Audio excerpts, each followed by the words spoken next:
what the status of things are, what actions we're contemplating, but also to hear some of your issues. And I'd like to first acknowledge that Regional Administrator Martucci is here, head of Region 9, on behalf of Administrator Sullivan.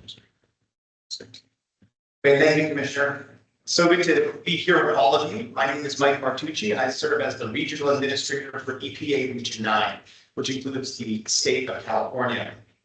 And as the Commissioner said, what brings us here is an intense interest in solving a problem that many of you, all this community home have lived with for too long. Now, a river is more than a line on the map. It is the center of your community. It supports families, it supports businesses, and in this case, you have a river that's directly impacting the quality of life of everyone who calls this community home. And those impacts don't stop at a line. They don't stop at a boundary that exists on a map. Rather, they impact every part of your life and every part of our environment. And for the people here, for all of you that experience this every day, it's not theoretical. There are real consequences. And our goal here today, among other things, is to acknowledge those consequences and to talk about action steps moving forward to make measurable improvements in water quality, and the quality of life, and the quality of air that are all part of your community.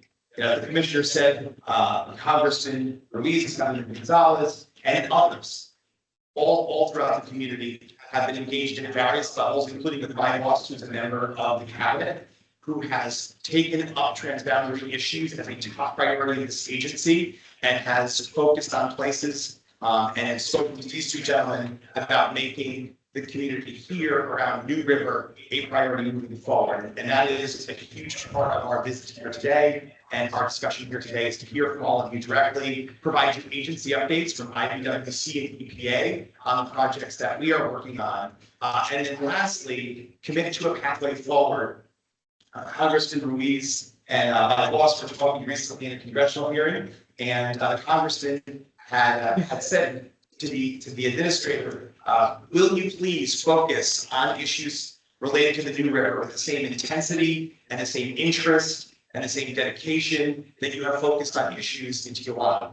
And we have been focused there for the past year and a half on making considerable steps toward multiple minute agreements, major infrastructure projects, half of which are under construction now, half of which go under construction in 2027, so that we can make some significant and serious progress. And our commitment to you is that we're here to do the same. So it's a great honor to be here in the community that you two call home and call close to your heart. We get to see each other in Washington, D.C. and Sacramento often, but it's good to be here. So I want to thank you all for having us. I'm also joined at EPA by some folks, one of whom will be presenting shortly our agency update to you, but folks from our water division, part of our professional career staff too, who have been deeply engaged in these issues for many years. We are here hosting.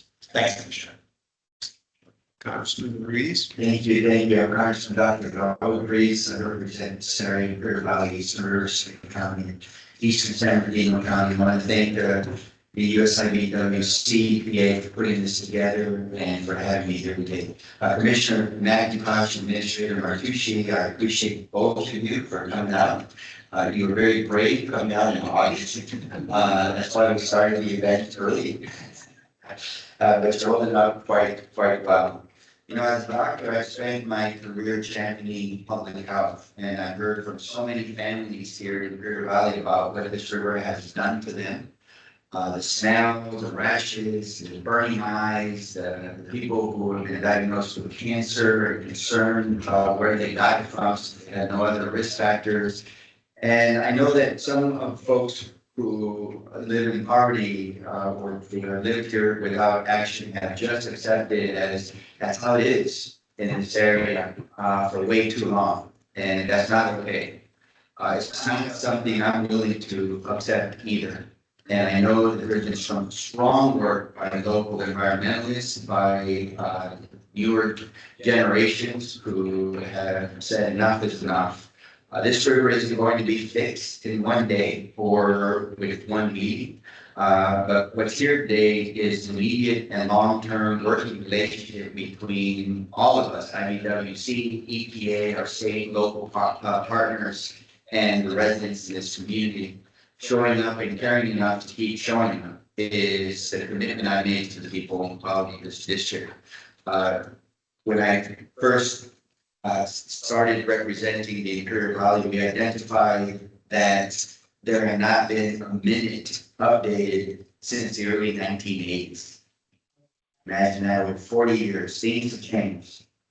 And I don't like that. I'm here to make sure that nobody's left behind and left without, especially for those that have been left behind and left without for far, far too long. So we reached out to the IBWC. We got the ball rolling a couple of years ago with the announcement of the results in the Tijuana River. That really got me excited. So at a hearing, by the way, I sit on the committee that actually has jurisdiction over oversight investigation over the EPA. So that's why Administrator Zeldin was in the committee hearing where he committed to me and to all of you that he was going to take this matter as urgent of a commitment with action like they did with the successful Tijuana efforts.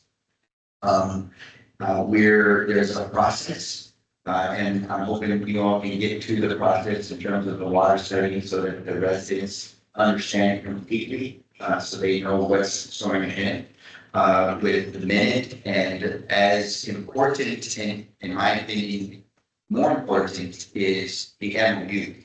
My understanding was that the MOU between the Trump administration and the Mexican president really sets the priority that sets things in motion for it to become to be done as quickly as possible. And so I want to thank you guys for being here. I want to thank everybody for being here as well. I want to hear your lived experiences, because it's you that I care about. It's the people who live here that are front and center in my mind and keep me up late at night so that we can get to the bottom of these things once and for all. Thank you very much.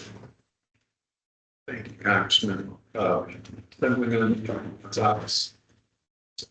Thank you, Commissioner McIntosh, Administrator Martucci. I truly appreciate this. My name is Jeff Gonzalez. I am your assemblyman for the 36th district. And I'm also the vice chair of Water, Parks, and Wildlife. Over 3 years ago, a few Calexico residents grabbed me, threw me in a van, one of them is here today, and said, "You need to come see this."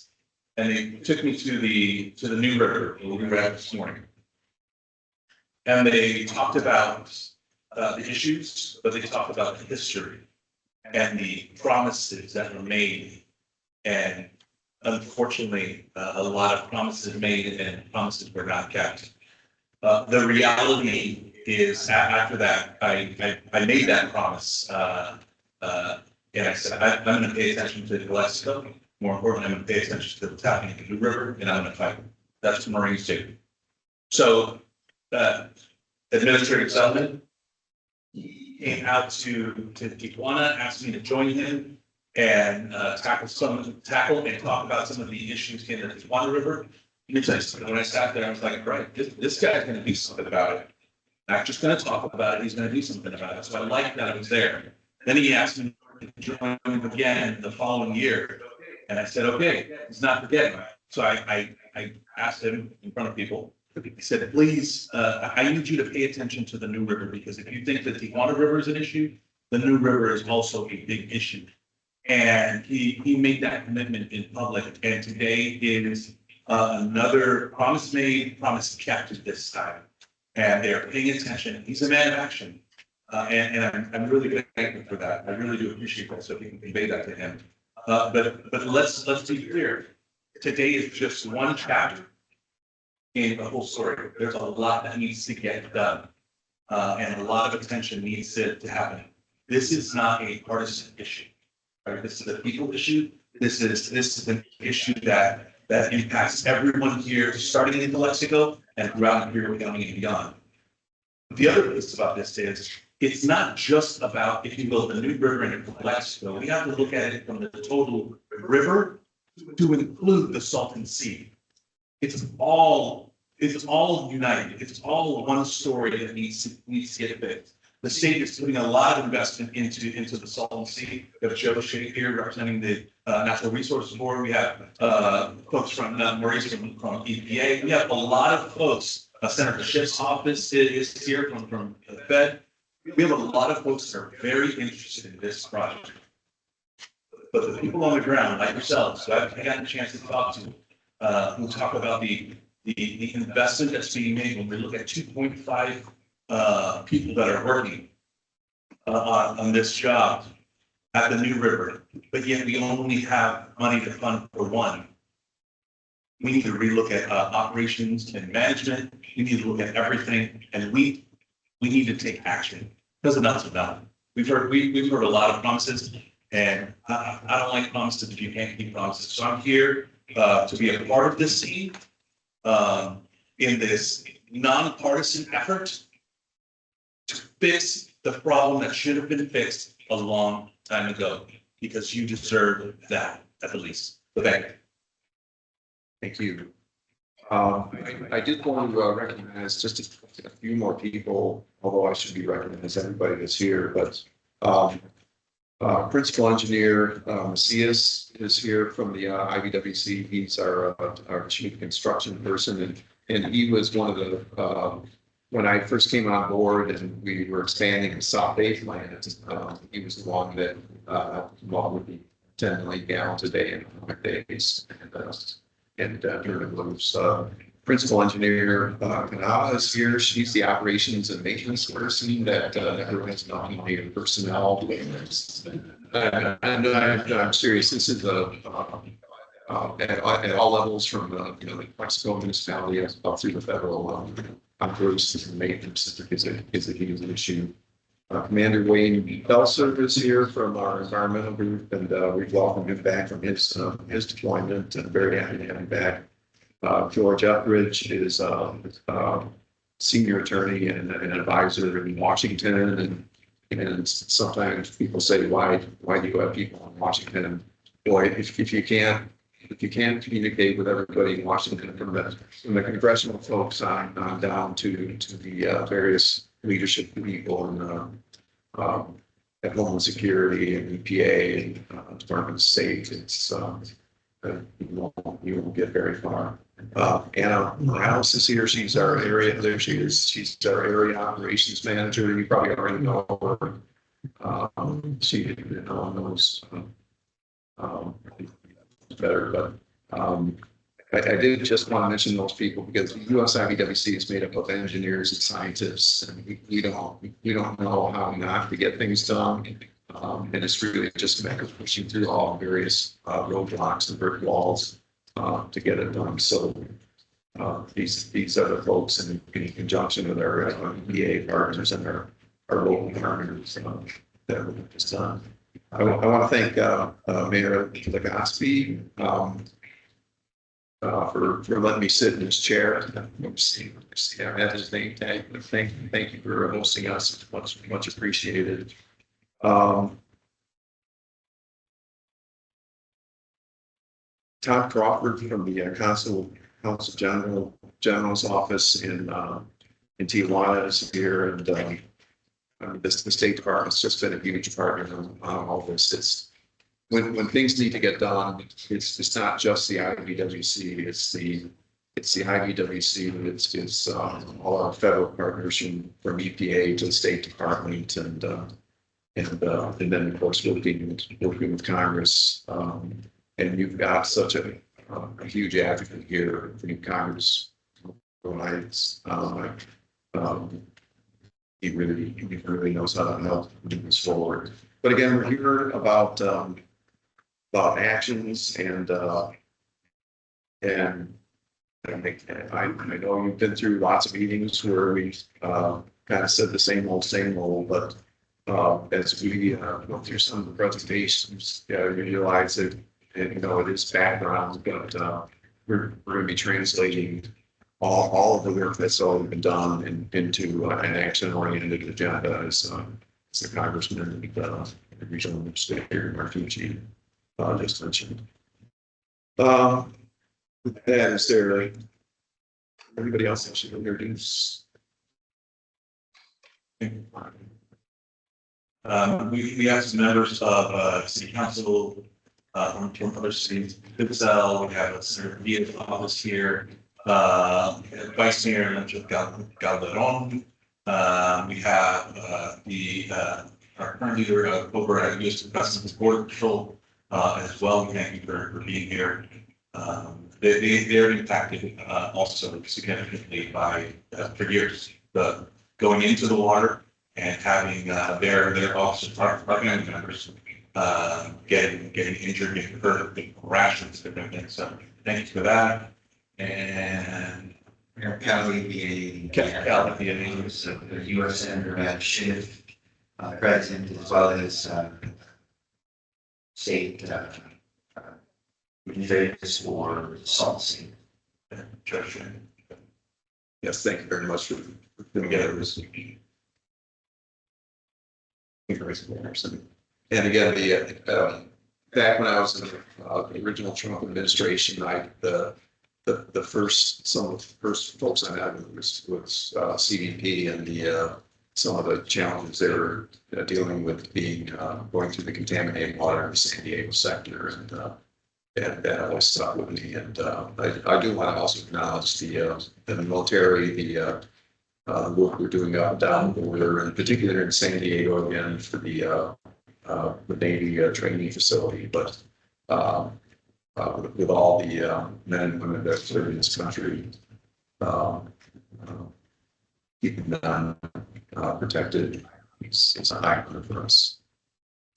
Thank you for that. With that, I think we're ready to. I would first ask if stakeholders have any further remarks they'd like to make. And in that case, I'd like to. Am I introducing Wayne and Robert? And I'm sorry, I'm just Robert, behind the podium. He will be taking us through our back presentation. Thank you. Good morning. My name is Robert Cardenas. I'm the Assistant Area Operations Manager of the Yuma Area Office. I'm going to be presenting the first half of this presentation, and then I'll also be kicking it over to Mr. Wayne Bell halfway through. And so here we're going to go over a little bit of background about the New River. It originates 20 miles south of the city of Mexicali. It flows north, and after crossing the border, travels 65 miles, river miles northward through Calexico and the Imperial Valley before emptying into the Salt Sea. The New River carries urban runoff, untreated and partially treated municipal waste, untreated and partially treated industrial waste, and ag runoff from the Mexicali Valley into the United States. Up until 2007, when the Las Serenitas wastewater treatment plant became operational, New River water quality was most severely impacted by untreated wastewater flows from the city of Mexicali. Approximately 15 to 30 million gallons per day of untreated wastewater from the city of Mexicali flowed into the New River. The untreated wastewater, which made up about 10% of the New River flow of the U.S.-Mexico border, pose serious public health and environmental threats, both in Mexico and in the U.S. And this map here shows the city of Mexicali and also the way the city is divided. The Mexicali sanitation system is divided into 4 areas for sewage services. Mexicali 1 and 3 both flow towards the Zaragoza wastewater treatment plant, where it is then treated into lagoons and flows back into the New River before it crosses into the U.S. and eventually into the Salt Sea. The sections of Mexicali 2 and 4 flow southward towards the Las Serenitas wastewater treatment plant, which is located about 18 miles south of the border. This water is then treated at that treatment plant, and then the effluent continues south into a drain tributary of the Rio Hardy. These discharges do not come back into the ecosystem. And if you look at this map here, I know it's kind of hard to see, but some of the yellow pins there mark a lot of the lift stations and pumping plants which make up the sanitation system. And these are necessary because the city is pretty flat overall geographically. So the wastewater needs to be pumped towards the treatment plants in order to be treated. Next slide. Next slide. Thank you. And then some of the minutes that we have are agreements with Mexico. First one is minute 261, which contained recommendations for the solution to water sanitation problems, which was signed on October 2nd, 1979. This minute provided definition and reiteration on the 1944 treaty for the preferential treatment of water sanitation. Minute 264, which is the one that's been mentioned previously, contains recommendations for solutions of the New River water sanitation problem in Calexico. And this minute was signed on December 4th of 1980. This minute established a water quality goal for the New River and also included measures to improve infrastructure for treatment of industrial and domestic wastewater in Mexico. And although this minute was signed in 1980, it's still the current standards that we're looking at today. Minute 274, joint project for improvement of the quality of waters of the New River at Calexico. This minute was signed in May 13th, 1987, provided for a jointly funded project of $1.2 million.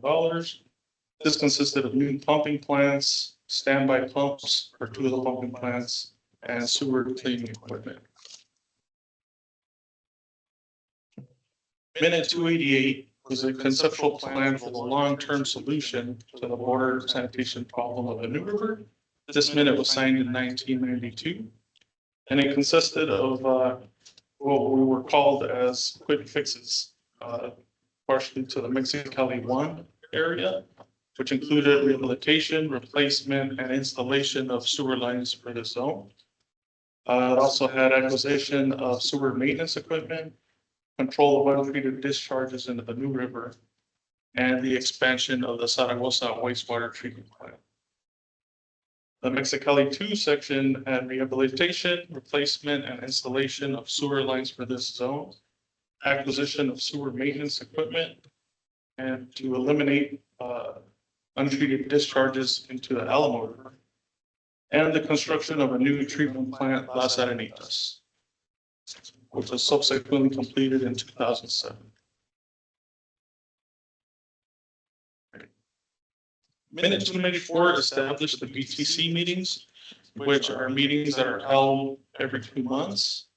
I'll go ahead and list the agencies that participate in the BTC, are the USIBWC, also SELA on the Mexican side participates, US EPA, Cal EPA, the California Regional Water Quality Control Board, Colorado River Basin, Imperial County, City of Calexico, Imperial Irrigation District, NADBank, the National Water Commission of Mexico, the Baja California Water Commission, Secretary of Infrastructure and Urban Development, Baja California, Secretary of Protection of the Environment, Baja California. These are some of the participants that participate in the BTC. And typically we discuss sanitation issues, any problems that there might be with the collection system, the pumps, the lift stations, and also the wastewater treatment plants.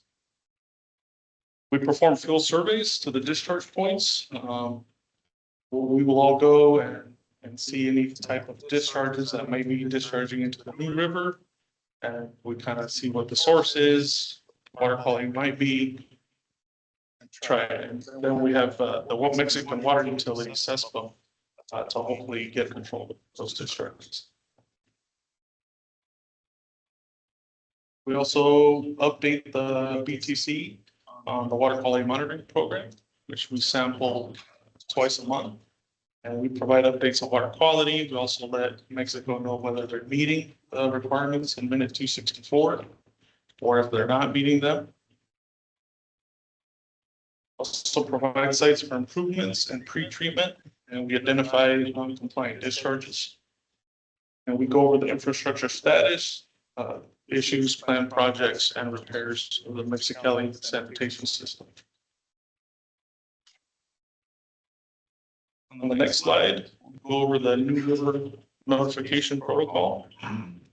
This formal notification protocol was finalized in 2023. Under this protocol, the purpose of it was really so that we can let US stakeholders know as soon as possible whenever there's an issue, a spill into the New River, or something that could be a danger to the people on the US side. So CESPO, which is the Mexican water utility, typically notifies the Mexican section of any issue or incident, whether it's currently occurring or upcoming. When they let us know, we immediately relay that information to the headquarters office and also to our stakeholders that are on a need to know basis, like Border Patrol, people that are near the New River and need to know this information as soon as possible. And then as updates are received, this information is relayed. Conversely, if the US identifies an issue, the US section notifies the Mexican section to investigate and report back. And at this point, for the water quality portion of the presentation, I'll go ahead and introduce Mr. Wayne Belzer.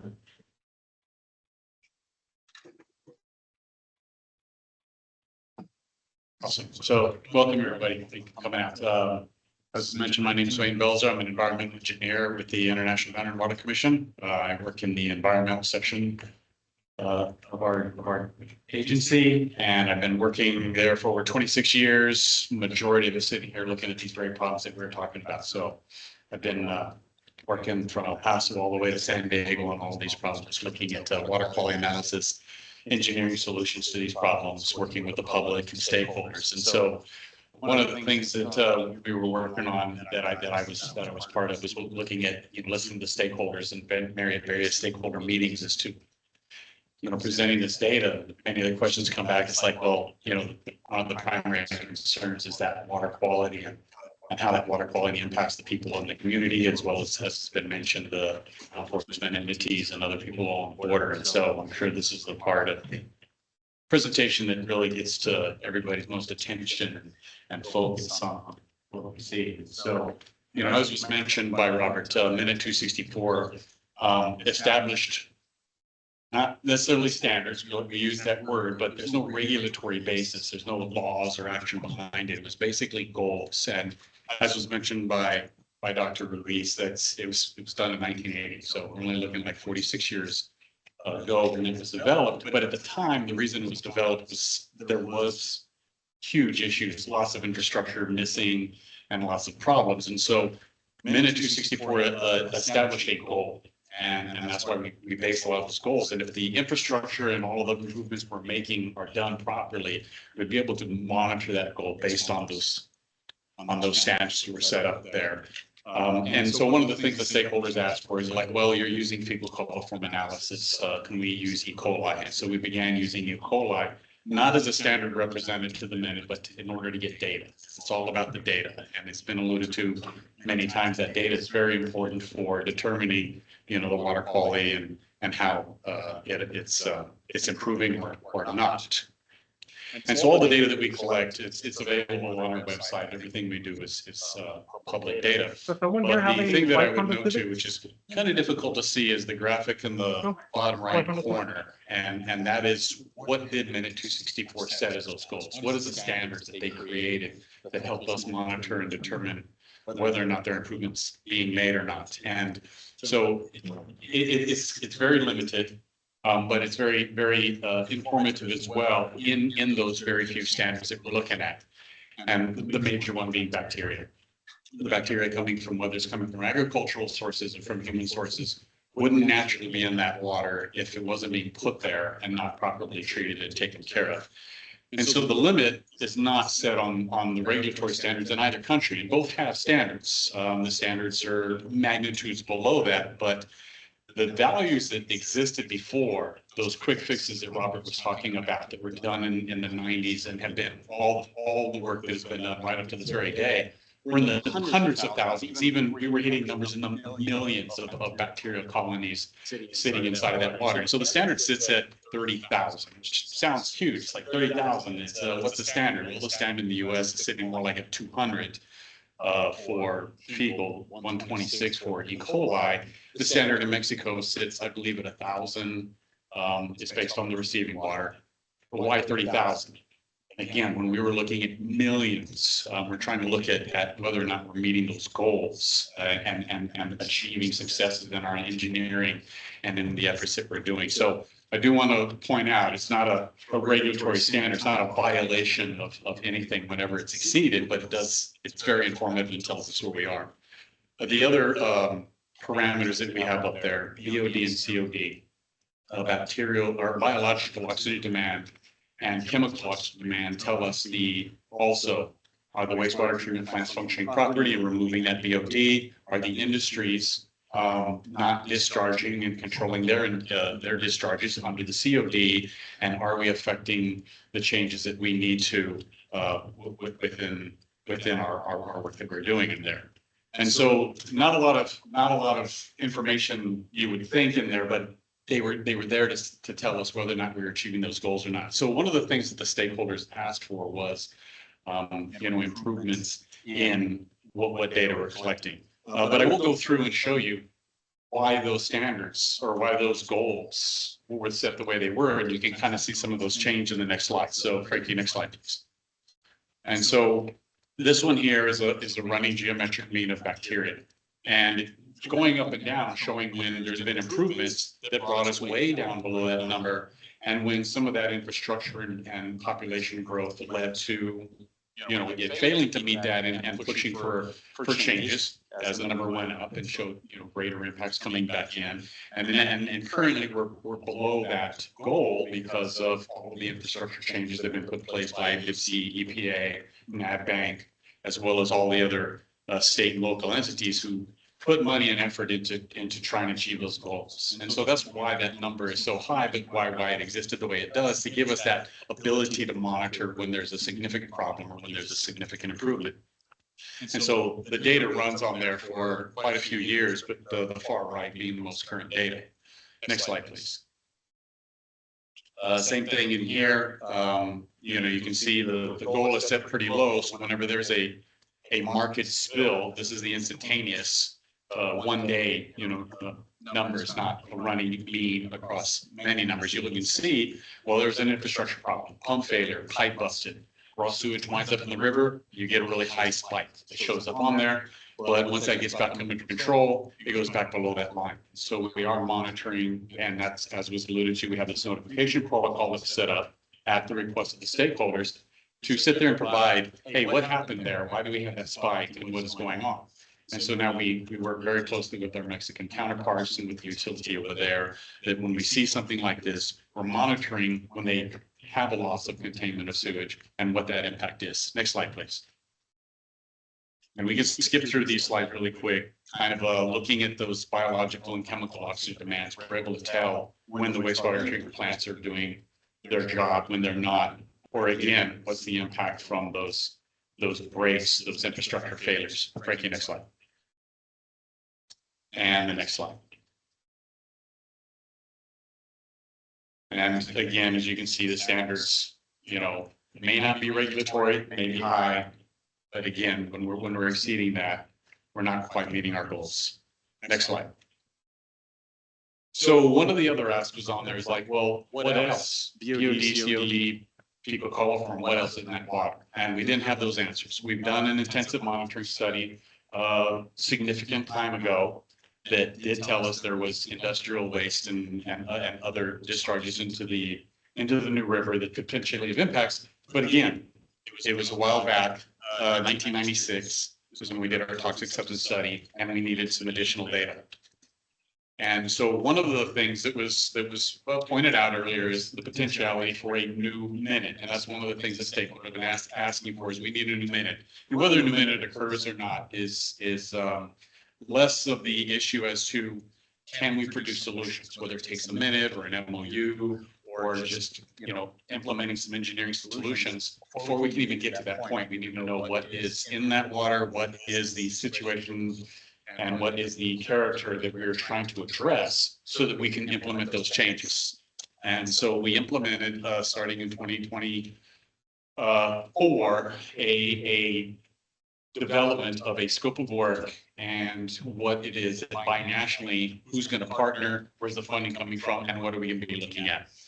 So in that binational study, and it is binational, both the US and Mexican sections, as well as the state government and other federal entities within both sides, EPA, NADBank, CONAGUA, and state agencies we're all involved in developing what are the parameters we're going to look at, because there's tens of thousands of potential parameters, but really what is important for us to look at. And so through that collaboration, we developed sampling sites in both the US and Mexico.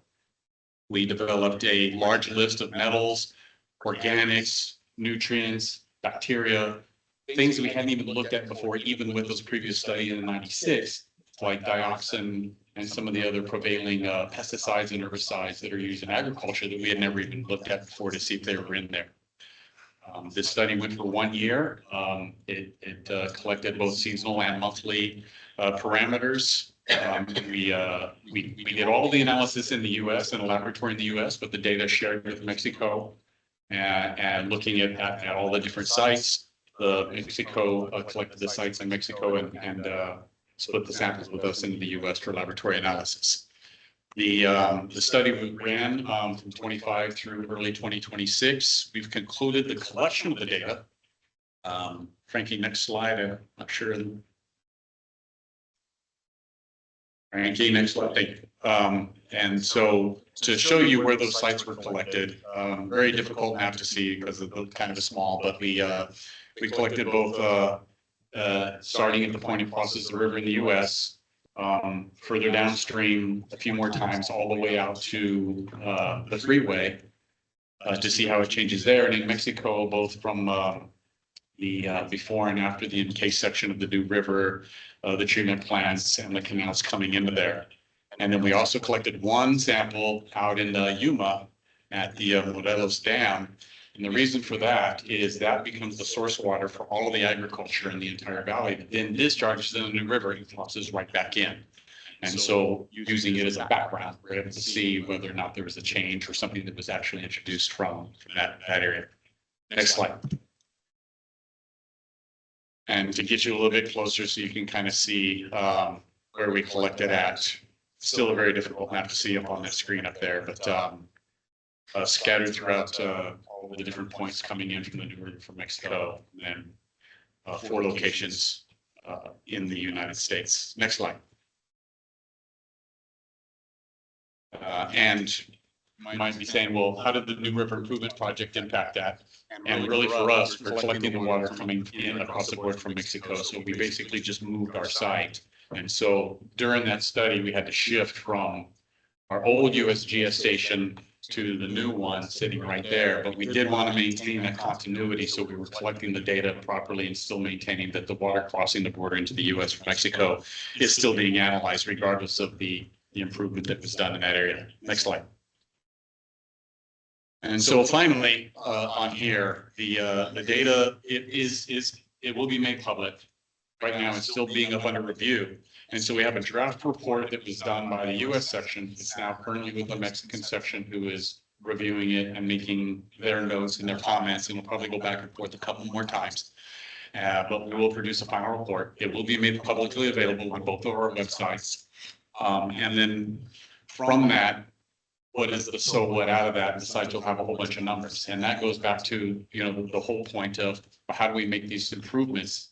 And so the next step from that would be for both the US and Mexico, all the stakeholders and all the agencies that are involved through our meetings to sit there and review that data and look at the results and say, okay, well, what is the sources of concern. What is our next steps? Is it in a minute? Is it more analyses? Do we start focusing in specific areas? How do we implement the laws or the changes to those laws that can be made in order to make those improvements that are necessary to go on there? And so right now, I mean, preliminary analysis, because I don't want to go into detail about what we've seen, because that may change as we review the data and QC it better. It may not be the case, but can say that, there's no surprises in there. Agricultural has an impact. We do see some pesticides in there. We see changes in salinity and the kind of things you would expect from agricultural discharge. We do see industrial discharges. We did before, we still do. There is some industrial discharges in there. But the question of, well, it's in there is a problem is the thing that we need to answer that we don't have for you yet. Just because something's present doesn't make it necessarily a bad thing or a health hazard or any kind of concern. And so we are trying to make that correlation between the numbers that we see to the data from the impacts that it has to people.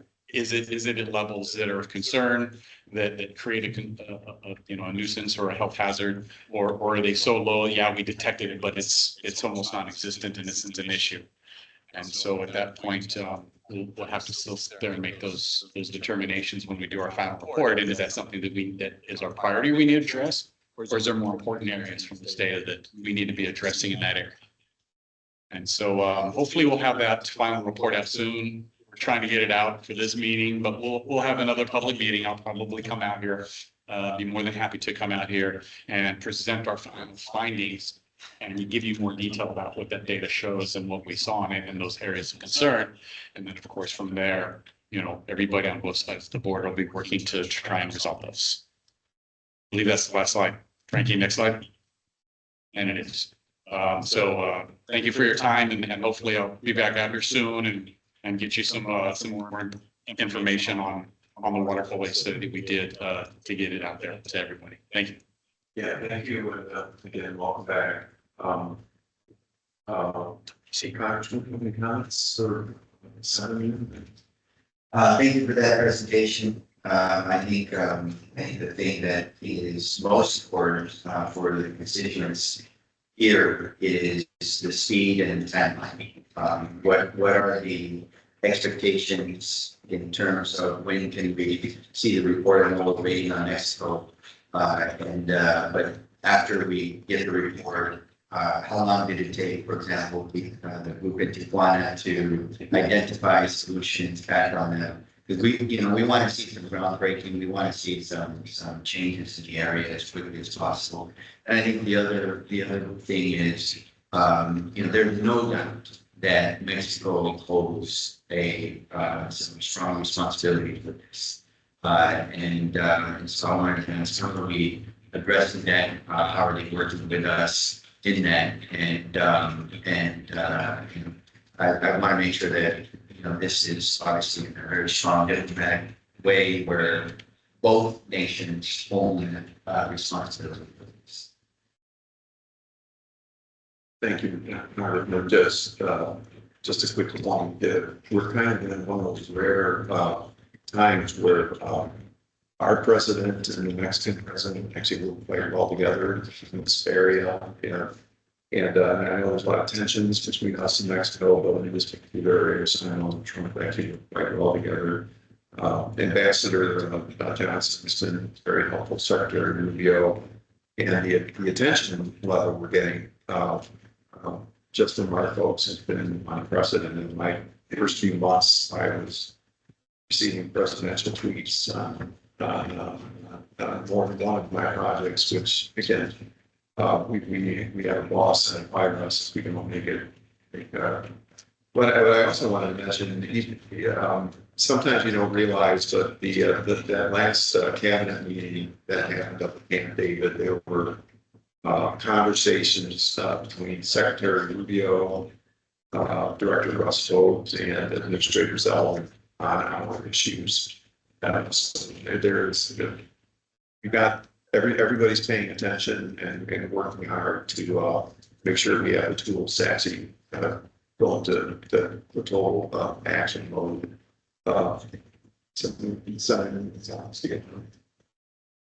I echo the congressman's comments with respect to how the community wants things to take place. Like we need steps. I was just speaking with the administrator about that specific point that you just made.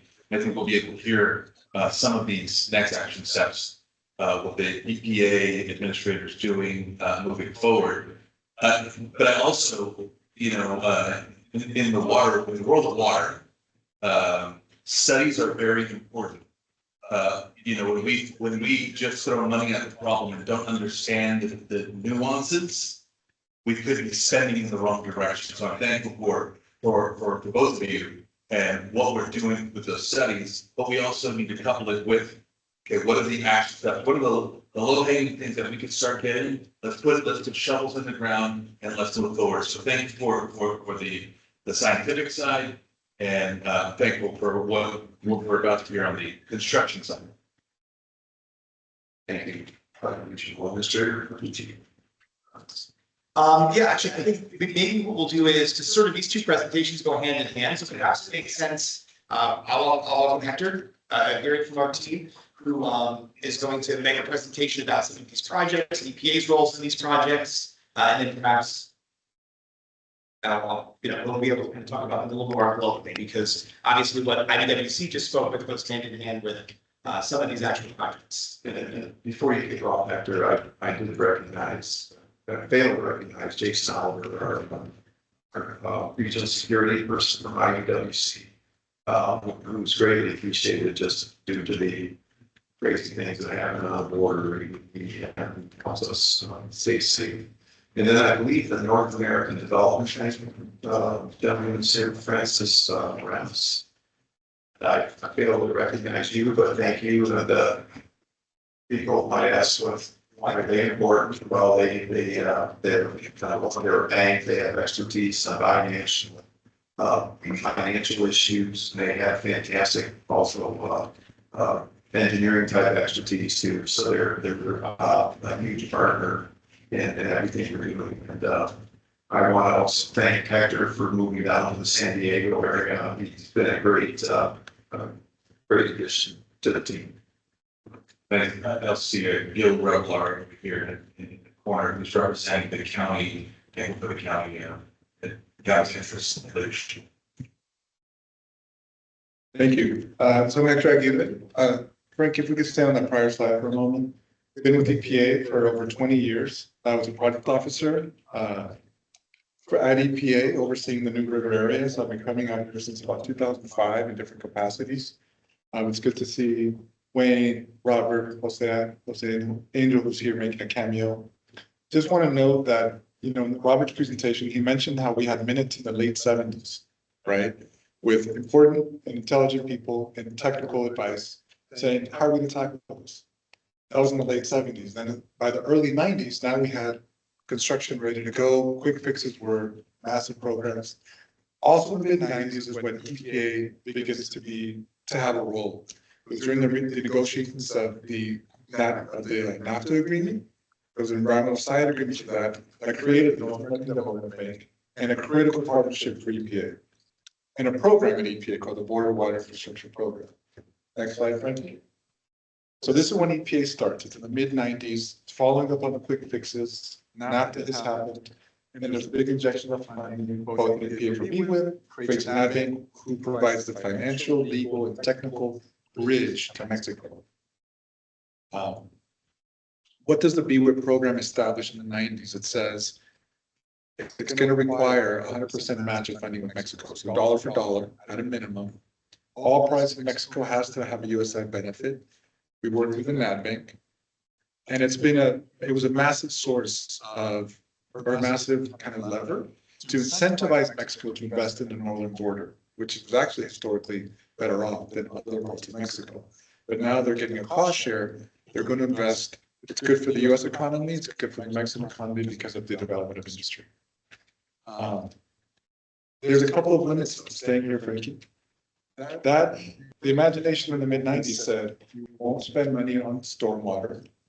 BWIP does not address stormwater issues. It's not enough capital to address stormwater on top of water wastewater infrastructure.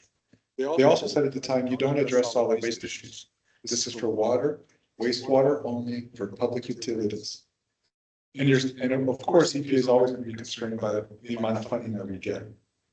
Most recently, it's been around 35 million a year, and that's split between the border area of California, Arizona that my team oversees, and the border area for Texas, New Mexico, and the 4 Mexican states. So the money is split.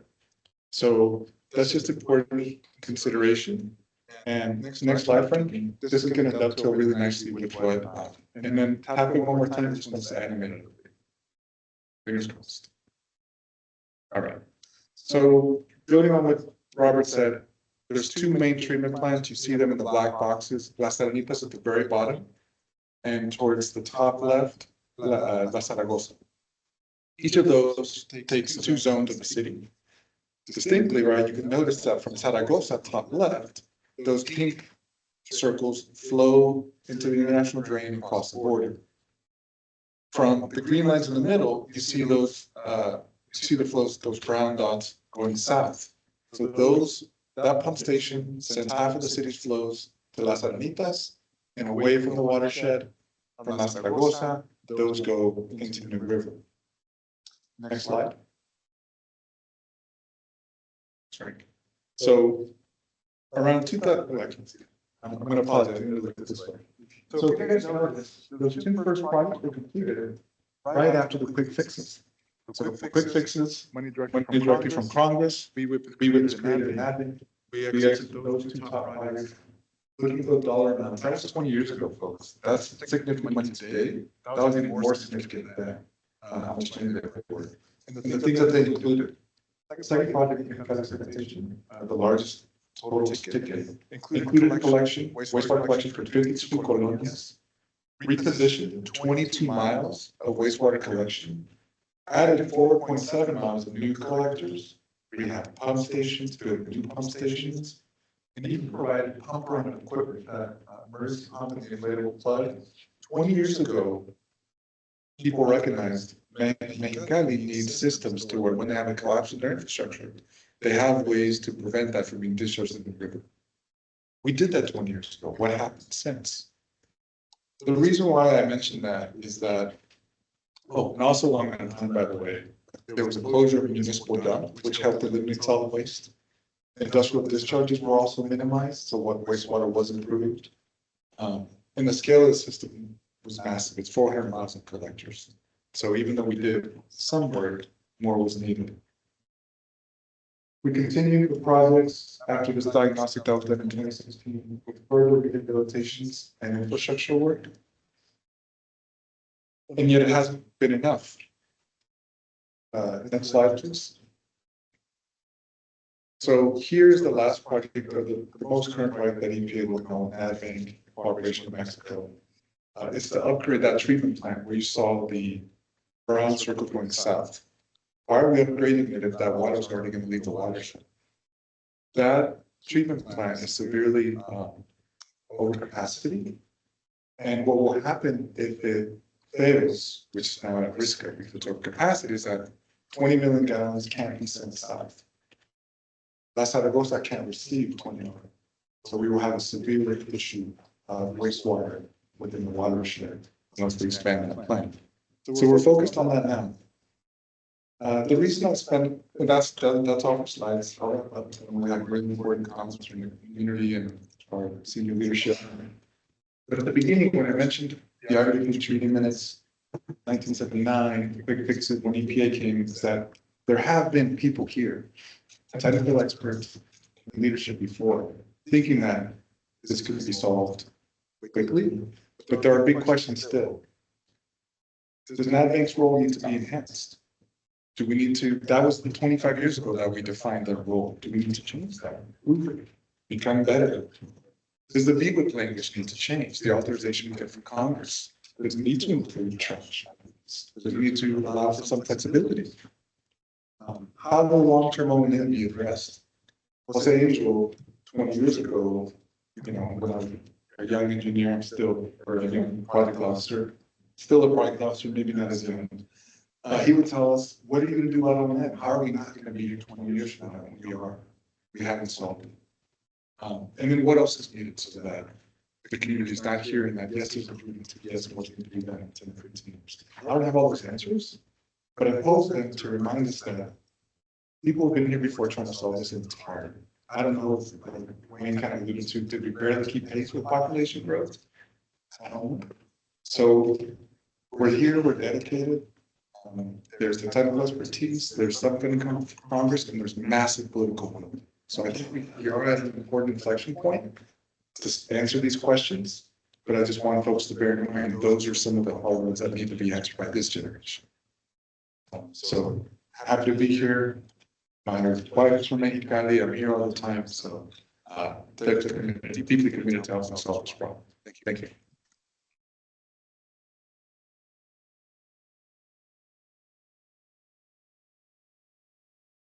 Thank you, Actor. Acknowledgement here.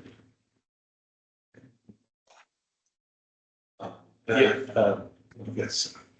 So I just want to go back one slide, Frankie. Wherever you are. I see at the bottom the last two, in construction, in development. In construction timeline, expectation completion. And then in development timeline. Thank you. The lift station for and rehabilitation, that's being completed this year. And there's a lot of lift stations because many of you know Mexicali very well. It's very flat. So you need lift stations throughout the city where you can't pump by gravity. So there's a massive part of lift stations that will be completed this year. The last one, I think that's wastewater treatment plant expansion. I asked Francisco the same question before I got up here, and he found out that the final design, which defines what the project, all it needs, all the engineering, should be ready early spring, like in February, March. At that point, we'll have a much better sense of cost. We're estimating between 50 and 60 million to double capacity of the lagoon system from 19 million gallons a day to in the high 30s. That's a great cost compared to what that would cost in the US. So at that time, assemblyman is when I think we'd also have a better sense of how long it would take to construct. So we'll have it designed early 2027. I would estimate at least 4 to 6 months to iron out financing and begin procurement. And then we'd have a contracted schedule. So I'll stop there. I won't make any commitments that far. You know, I understand this, you know, exactly this process. As you're looking at this problem set, what else do we need to do to enhance the infrastructure? Because ultimately, the in-state, New River clean, full stop, right? That's what we want. So what else do we need to do? Like, I get the Mexican side, they have to do their piece, but what else do we have here on our side? I really think the problem is still there. I think the New River Improvement Project was awesome and showed a lot of commitment and will for a small community to say we can't wait, right? Sure, the feds are working on it and other folks, but the state came up with a solution in the short term to minimize the impact. What we still plan to focus on, EPA's role will be to work on the infrastructure in Mexicali, try and find a way to address the trash issue, because that's a big vulnerability for the infrastructure that you build here on the US side. So that'll remain our focus. So Mexico cleans their side, it helps our side, and we don't need any further investment on the US side. For the New River, for the trash across the New River, I would say we're okay, but I think Jose Angel and the city earlier did present O&M needs for me to for the US side. They talked about some of the O&M needs on that. But if you also remember, I'm also looking at Salt and Sea. Okay, do these things all combine together to make sure we have a better Salt and Sea tool? I think so. I mean, on the US side, one thing that you mentioned, Salt and Sea, that comes to mind is potential impacts as it makes its way 60 miles north once it crosses into the US. So there might be good conversations there with other agencies about runoff and other pollutants that make its way into the river after it comes. So good point. We can deal with the sewer, with the sewage and the trash as best we can in the Mexican side, and then we've got 60 miles to cover on our side. And I just want to throw caution to the wind, because we got constituents here in the here that we don't need any infrastructure on our side. It might be reported that way, because we don't know. We don't know without the study. We don't know without the agreement of what Mexico is willing to do with, in terms of their infrastructure, what's left over. We don't know. So I think I think I have to be very careful in saying that, because we just, right now, we don't know. But we're very, we're motivated by the fact that they're finishing their construction of the infrastructure that they need there. Because obviously, if we can receive the water that's clean and trash free, that'll be great, solve the problem, right? And we still, though, on our side, have pesticides, have heavy metals, and have other contaminants that come from the soil that gets into the water and into the Salton Sea. So, when we look at it in its entirety, there may be some extra infrastructure needs that we have in the US. 100%. Yeah. If you ask me after 23 years of working on the New River, you ask me what we need, my mind is always what we have to do there for the source. But there's 60 miles thereafter that need a lot of attention. So you're right. Yes, sir. That's an excellent point, Congressman, too, is like, for example, this morning at the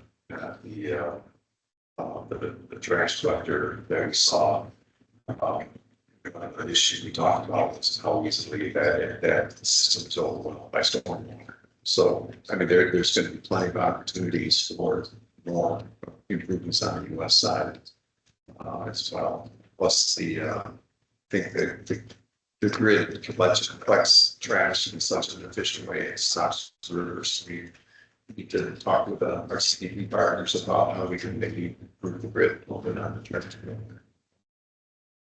Yeah, and for folks, I think, it's something that asked us, Congressman, we did too, about, what steps are next? I think one of the most immediate things we realized in PA is that, we have a project in construction, we have one in development, but setting timelines around the development project is something that we have an intense interest in doing. And I think it's something that we want to take away from today. Congressman, you referenced an MOU as being an important tool to do that. As we said here already today, the administrator is interested in moving this forward. This is part of a model that we used at the Tijuana River to help move projects forward, construction projects. We're to set up timelines around it, right? I think that's going to be one of the big important pieces here.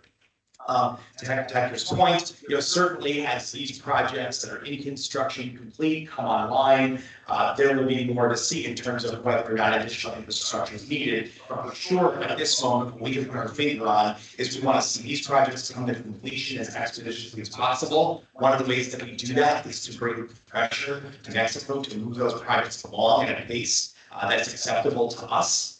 That was one of our focuses, to make sure that projects that we saw in the Tijuana area move forward in that schedule. And then certainly once those projects move online, I think there is a robust discussion around what's left, right? What could possibly remain after that time. But to Hector's point, a lot of the information, data, and experience we have tells us that these will make marked improvements.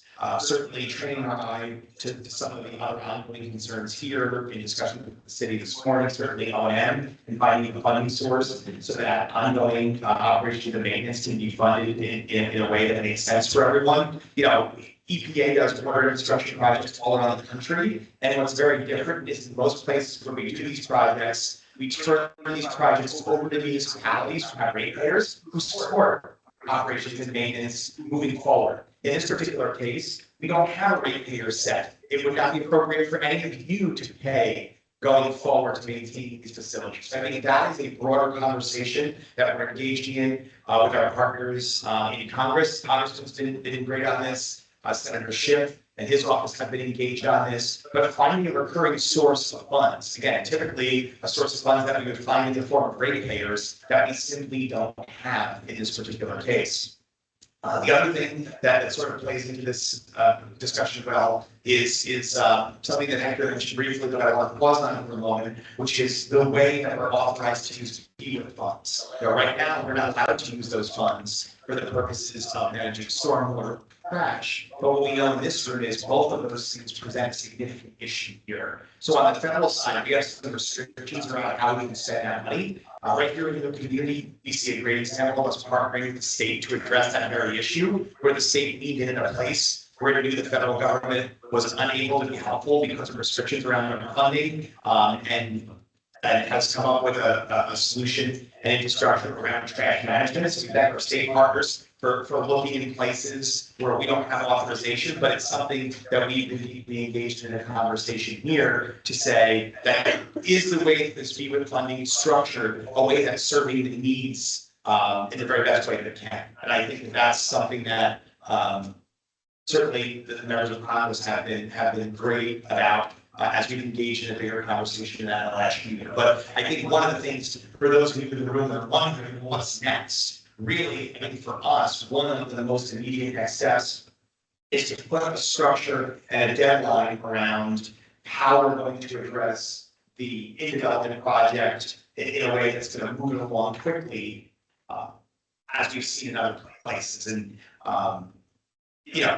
the key issues are issues that are not foreign to us, right? We're talking about down-use sewage, we're talking about industrial discharges, trash, and sediment, right? So all of those things are contemplated in the list of projects that we see, in particular that last project that was so focused on.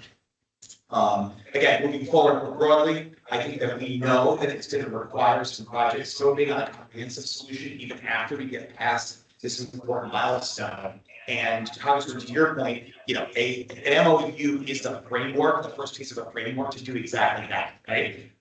Which is going to do things like set around timelines to complete these projects, future projects that are in the pipeline or projects that we might add to the pipeline.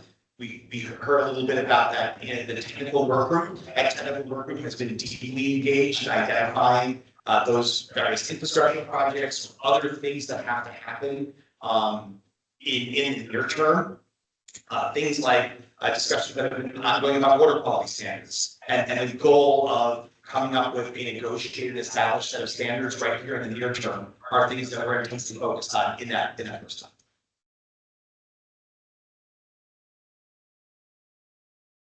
Thank you. And translating all this into hard actions is what we're all about.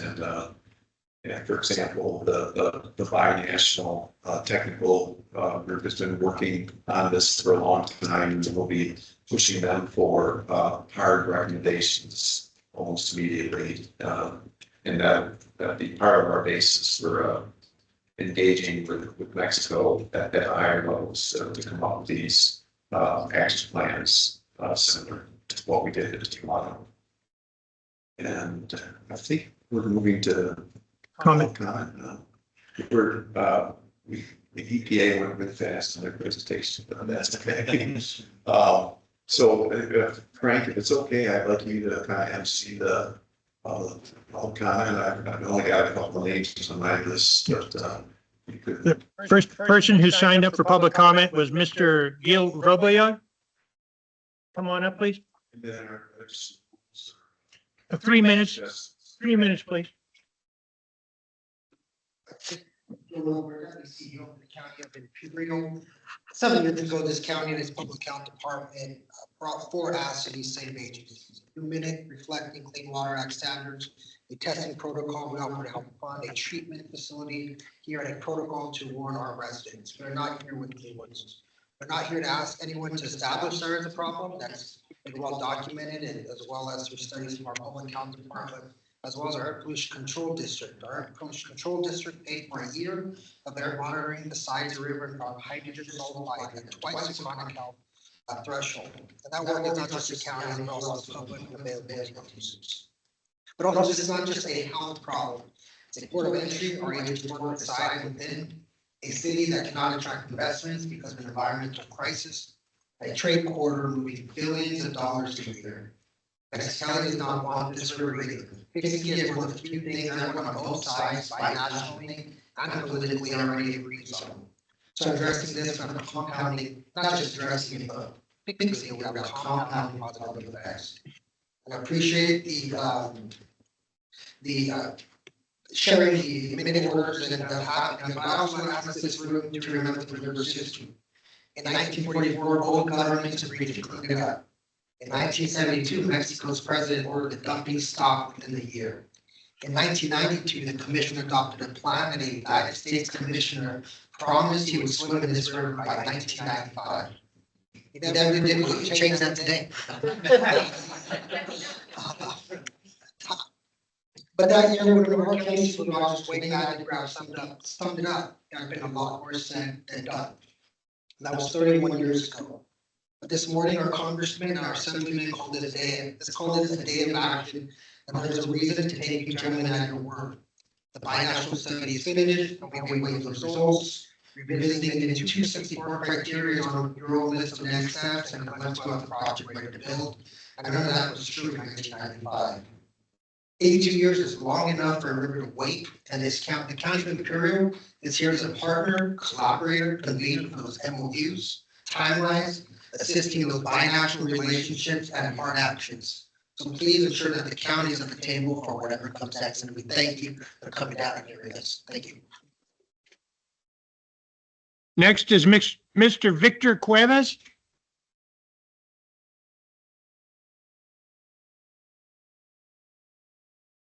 Do we have anybody online?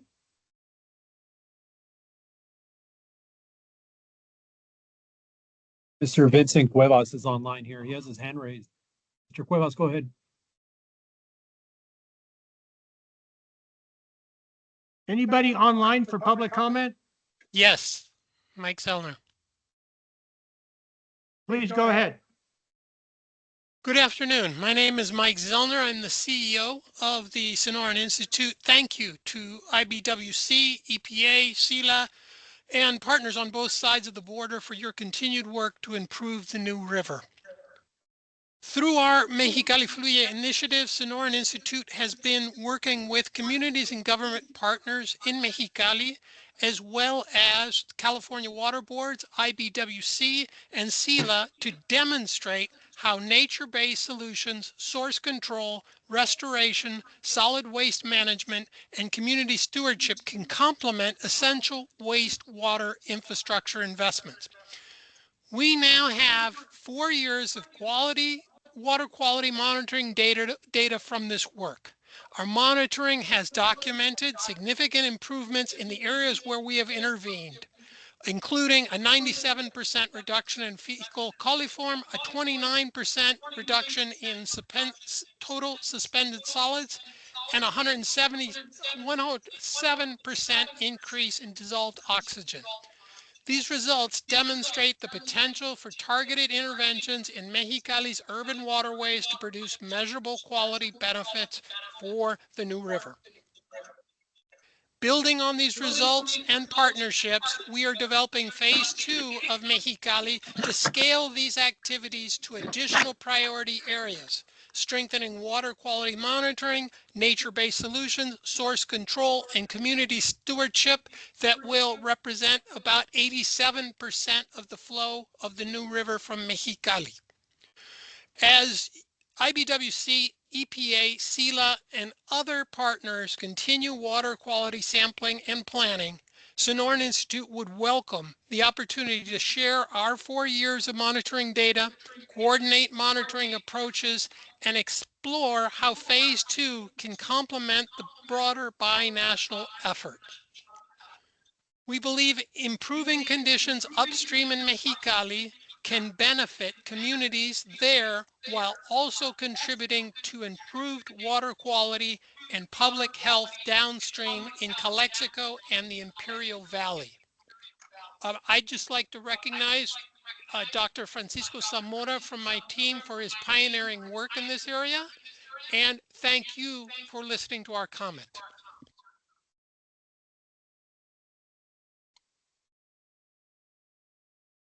Next for public comments.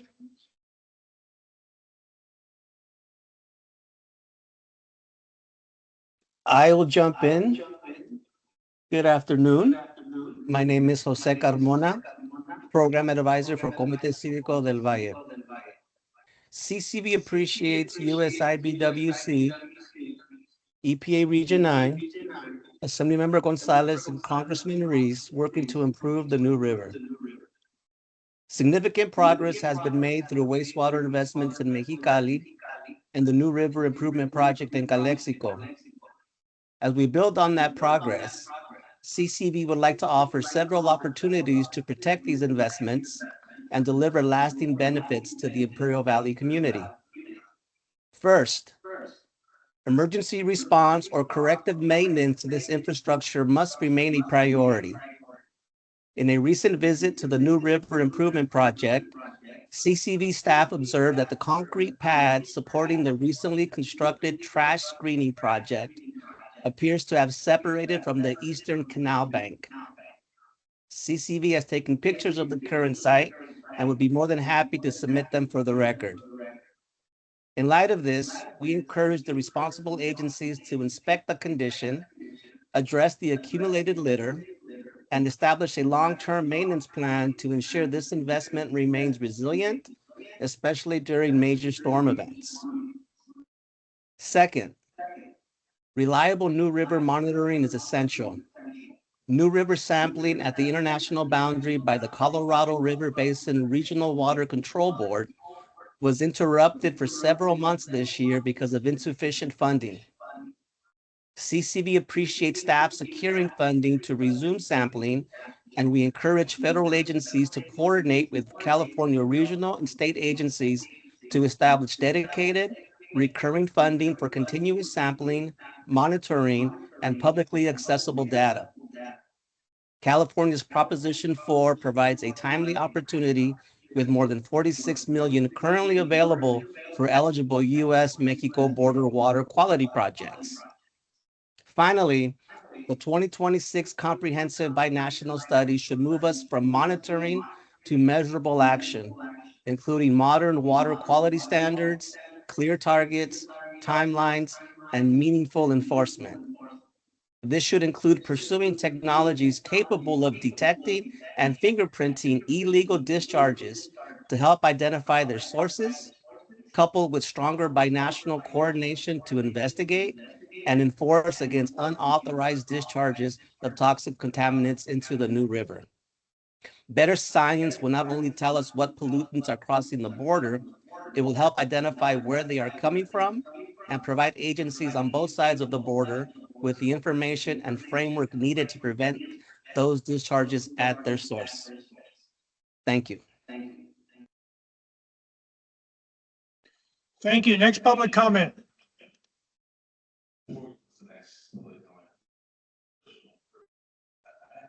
Mr. Luis, you can go ahead. Good afternoon. My name is Luis Olmedo. I'm the Executive Director of Comité Cívico del Valle. I'd like to add that bit of history, and I wonder if anybody in the room would have recollection, understanding, or direct involvement. But in the late 90s, the Border Patrol filed litigation against the federal government in which they, and again, I'm just in broad strokes here, were concerned about the welfare, the safety, about working in hazardous, toxic conditions. They won the lawsuit. It was mostly sealed. However, I do appreciate that the federal level, whether it was through the judicial system, it was recognized that the river is a toxic source, not only to the workers, the Border Patrol, but to the utility workers in the city of Calexico, the shoppers that are shopping in close proximity, the workers that continue to work there from the federal government for all types of branches, and the neighborhoods that were built along the river, low-income housing investments that came from government. So I would like to put that on the record as a matter of discussion, because if it's already been recognized as a toxic site, and only the Border Patrol Union and its workers were compensated and a solution was presented and agreed upon, no one else has been part of those conversations, no being given the same courtesy. The other thing is that there's also an alteration of the river. Whenever there's fences for border protection, which we support, being put there, it also serves as a trash screen. At that point, you would assume you have ownership over that because you've created an obstruction. When the Border Patrol opens the gates, is that considered littering? Is that considered polluting the river? I mean, those questions sort of remain open and dialogue among community. Lastly, changing my hat a little bit here as a co-founder of the Binational Environmental Justice Coalition, we'd like to offer our support. We have partners on both the California side as well as the Mexico side, willing and ready to work with all of you to bring positive solutions. Thank you.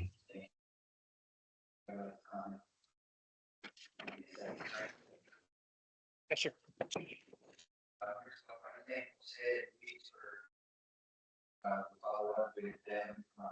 Mr. Cuevas, Vincent Cuevas, you have a question?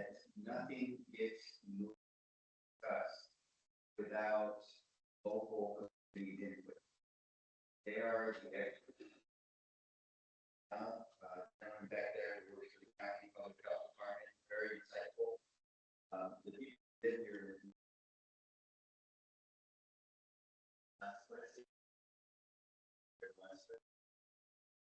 multiple run-ins, efforts and promises. So I can't stress enough that this community will not accept decisions made for them without their input. So whatever process we have, I know that there's a technical support, whatever process we have, we need to incorporate voices of local organizations and nonprofits, so that we can address the concerns from the people that live here as thoroughly and as detailed as we possibly can. I do think that the suggestion that Jose made were very important, and that's something that as we move forward, that the source of funding from Prop 4 and others we discussed earlier would be very helpful to pursue for the operation and maintenance. Congressman, that's a good point, and I think, thank certainly the community for these ideas. I will mention, publicly that besides sort of the work that we're doing here, I know we have Calexico in the room. Just a couple of weeks ago, I had an opportunity to sit with Commissioner Garcia, Secretary Garcia rather, and talk about the work that we're doing here. Our state partners are hand in hand with us with that, and I think that certainly an ongoing discussion. But one of the things that I think that has been a big area of success has emerged over the past year is this open dialogue about the sort of things that we can fund through BWIP, the resources that we have available, the restrictions around our funding, understanding what resources the state has available, and really bringing them to bear in a way that makes sense for both of us, so that we can complement the work that we're doing together with one another. And I think that we look forward to that continued dialogue. But certainly our colleagues in the state are very much as expert as the EPA is in this issue. They know this issue well. I know they're focused on it as an area of concern. Hello everyone, I'm Dr. Esther Calderas, Director of Conciencia en Salud, and I am here today to the that I've already. I agree with all of these things. Calexico residents have lived with a river contamination problem for more than 7 decades, making this not only an environmental issue, but a matter of public health, environmental justice, and quality of life. And there has not yet been any complete solution for the community. The river continues to face documented concerns involving pathogens, pesticides, nutrients, metals, salts, and other contaminants. And additional sources continue as it flows to Imperial Valley. Just like Dr. Reese mentioned, also Imperial Valley agricultural runoff is an important part of understanding that river's changing contamination profile. And I would like to see whenever they're doing the testing, what the levels are starting the work, and then as they move along the 60 miles, and see the comparison.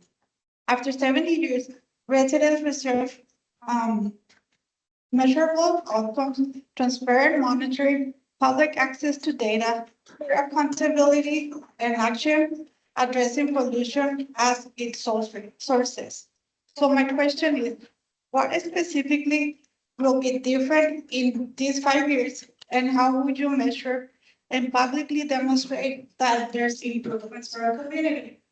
I also want to share when I started doing some of the outreach, it was very concerning to me to find out that there were a lot of cancer cases along the New River area. And my first thought, I'm a mechanical engineer. I was like, there might be a lot of skin cancer because of the sun. And to my surprise, these were all like internal organs, so it was pretty concerning.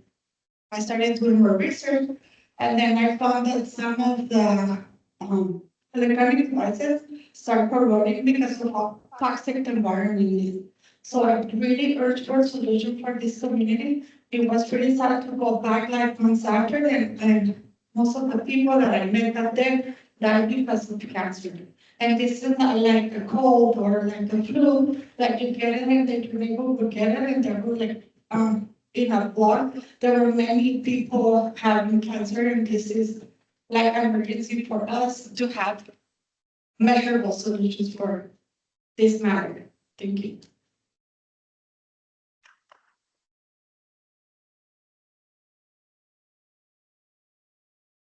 I think, as I told, gracias por, thank you for your input there, because I'm very concerned, because at the end of the day, this is about the health and the well-being of people. And, you know, when we had a roundtable here in May, residents talked about how they live around the New River and their eyes burn. You know, and they just burn, and it made it difficult for them to see. They see the ophthalmologist, and then I was informed that there's hydrogen sulfide in the water. Well, that's the reaction of an onion in your eye, because when it mixes with tears, it produces an acid, and that can be harmful. And plus, the aggravating aspects of breathing in the toxins causes an exacerbation of asthma. We already have the highest pediatric asthma hospitalization rate in the whole state of California. I think what we're working on here, which has been lacking over the years that may be different, is political will. Because when you have political will and you have people who make this a priority, then things can happen. And right now, I'm very thankful that we have Administrator Bertucci and Commissioner McIntosh, two very important components of this on the US side. And Administrator Zeldin was committed to me publicly to put as much urgency into this that we need to build on this momentum to get it done. And that's one of the things. And then the next thing we're going to need to do, of course, is the Mexico side also needs to have the political will. So when you have two sides of the political will and being able to find resources, because that's another process, and that's where we're going to move forward with this. You have another question about that? I also want to add the fact that in addition to that asthma exacerbation and the cancer clusters, there's a lot of epistaxis on the shoulders, and to mention hydrogen sulfide, we know it's pretty corrosive, and it is affecting, the people around the area. I did request it in 2018 after one of these many New River meetings that we have had. I went to the Air Pollution Control District with John Dennison and Mr. Medina to request air filtration systems for the community. And the answer was, that's too expensive. We don't want the community to be in panic. And we see that, the levels are very telling. So it is very concerning. The community needs to be aware what this causes to their health. So I don't know if this is a good platform to support that community. For air filtrations, I did donate a couple of them, but it is not within my That's a very great. reach. So whoever can help, I also help the water protection perspective, informing them, giving them presentations, suggesting them on a monitor to start to corrode there. So I don't know, I'm open to help my community. Thank you. Thank you. I think it's very important because what she said, and what we discussed earlier, is that this community, in the Imperial Valley are one of the most under-resourced communities in the whole state. So economically, they're struggling with costs in general. And the New River has deteriorated their financial situation because of the corrosion in the ACs and then having to replace the ACs over and over again. And if you're not from here, you might not appreciate the importance of having closed circuit indoor air conditioning. Sometimes it's your safe place from contaminants outside, but also it poses a heat risk if you don't have it. And as a doctor, I've taken care of elderly, diabetics who don't have electricity, have dehydration because of the heat, and they're not drinking enough. They go into the emergency department, they go into renal failure, they have to be put on hemodialysis, and then there's complications. So it poses a secondary health risk through heat exposure from vulnerable populations, the very young, the neonates, the infants, toddlers, the elderly, people with chronic diseases, which we have plenty of here, diabetes, cardiovascular diseases that can pose a secondary public health problem. So that's why, addressing the New River is a must. And it will not only lead to protecting the public health, but improving and alleviating some of the economic hardships that a community who is very under-resourced already experiences. Thank you for bringing up that very good point. Thank you. Thank you. Yeah, and look, I want to just take a moment to very directly address the question that you asked, which was a great one, which is, how is life going to be different in the next 5 years than it's been through? And I think that's really what this all boils down to. And for us, there's really a couple of things that I want to highlight, and I want you to make sure you clearly hear from me and from us before we leave today.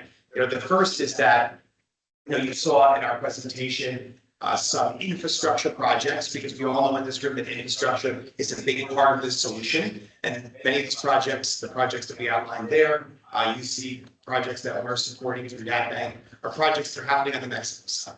And one of the things that we're going to do is bring pressure and accountability to those projects getting done in a timeframe that's acceptable to us. The Congressman talked about the mechanism to do that. The first more immediate mechanism is an MOU. Right, and that MOU needs to lay out timelines for very specific deliverables so that we can make sure that those infrastructure projects that are in the pipeline come on. Because the minute they come online, you will see measurable differences, and treating that point source of pollution ultimately creates so many positive downstream results, health results, all of which that Dr. Congressman just spoke of, right? Treating that is going to be key. So for us, looking at those immediate short-term actions, many of those projects are in process already. But again, getting solid commitments around those projects in terms of timelines are going to be really important. Second, looking at feasibility studies for additional infrastructure, right? We have a very still technical work group that has a whole lot of good ideas and good thoughts, but putting timelines on when we're going to be able to pick those additional infrastructure projects and put our thumb on them to make sure that we've got a clear pathway forward. Those infrastructure projects would be part of a future minute that we don't use 5 years from now. It needs to be much sooner. But there's actions that we can take between now and then, and that we will take between now and then. There also needs to be things that are contemplated in this MOU that I'm sure are on top of all your minds, but also are on top of ours. Things like, what does new population growth look like? And how do we need to memorialize agreements around population growth in a future minute? The Congressman pointed out that the last minute is 40 years old, right? And that 40-year-old commitment does not reflect things like population growth, new industries, other potential contaminants of concern that were not on the radar 40 years ago, but is something that our teams have been and continue to think about and need to be part of a solid agreement going forward.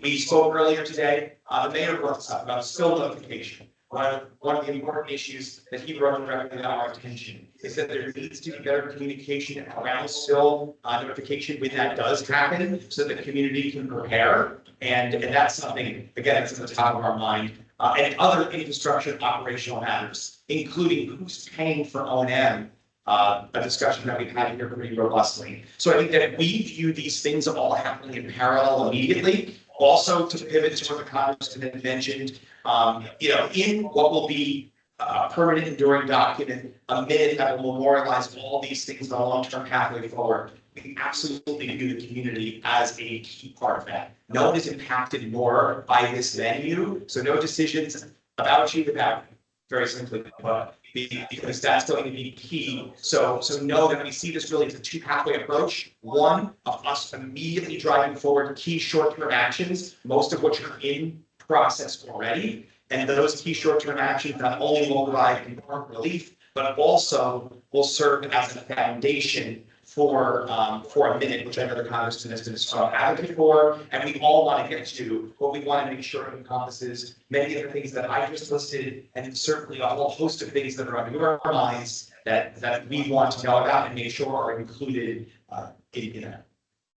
Good job. Thank you. You deserve nothing more than action, and that's what we're committed to do here today.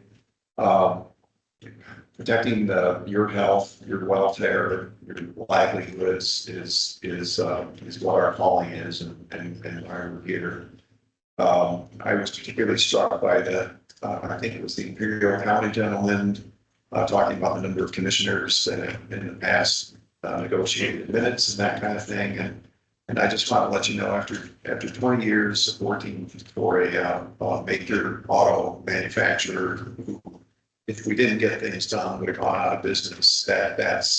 This team right here is action oriented, and that's what you need. You really don't need any more meetings. You need us to do our jobs.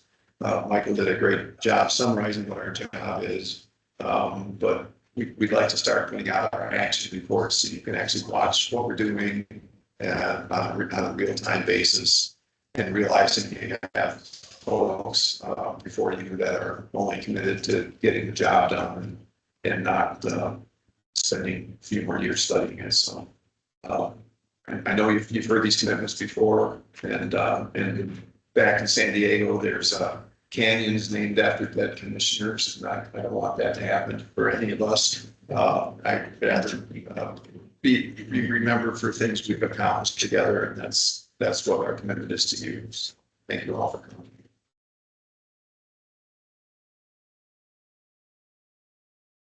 Good evening, everyone.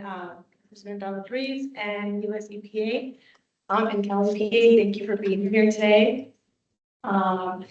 Just wanted to add that California has made a big investment. Would like to mention the 48 million for the trash screening. I don't know if they're there to do the tour. Also with the Prop 4, which is the 46 million available still, and also wanted to mention that last week we had a roundtable.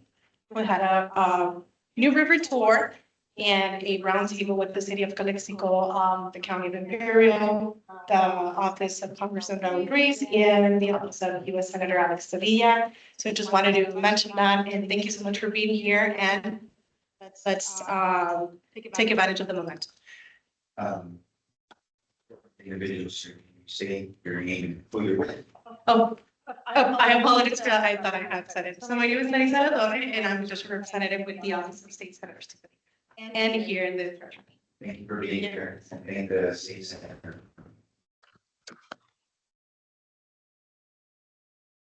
Vicente. Vicente?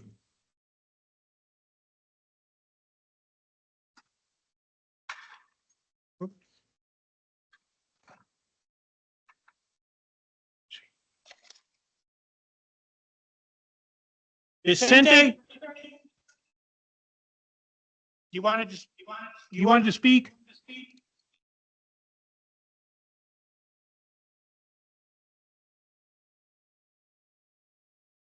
Okay. Okay. Good afternoon, Jeff Moore with the Curry County Public Health Department, Environmental Health Division. Just wanted to follow up on Gil's comments as well as our meeting back in May.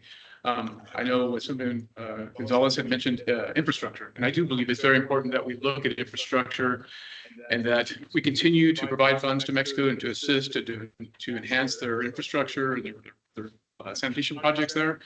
But there's been no guarantee that that's going to be sustained long term. And I think even going forward, we've been with the Treaty of 1944, that we have our minute of 46 years old, and they're still working on trying to do these improvements. I think investing on the United States side for a treatment facility with some type of hybrid, whether it be a wetlands project or a combination thereof. And we continue to assist Mexico with their infrastructure improvements, but we can have some guarantees in place. Administrations change, elected officials change. At the end of the day, we still have the issues here in Imperial County that we need to address.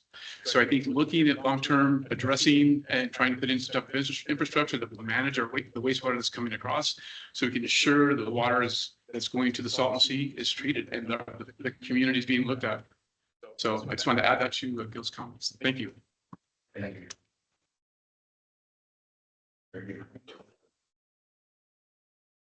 Landscape can be, and having something here will at least guarantee that we have control over it as well.